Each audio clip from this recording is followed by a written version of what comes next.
Hey guys, welcome back to Phone Tricks. In this video we'll learn how to change the theme in Redmi Note 11 a smartphone. Before you starting the video, I request you to subscribe our channel for more interesting phone videos. Without further ado, let's get started. First of all, we need to open the themes. Then you can find the several themes here. So there are premium themes also available.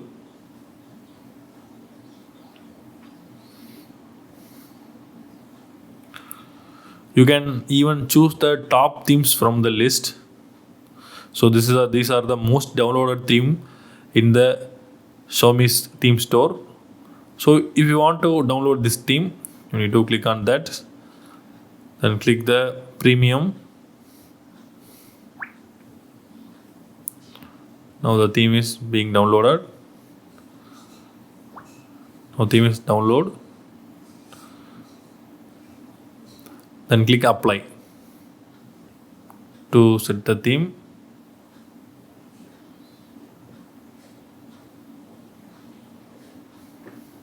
Wow, the new theme is set successfully. So that's all guys. I hope this video is very useful to you. If you like this video, hit thumbs up and do subscribe our channel for more updates. Thank you.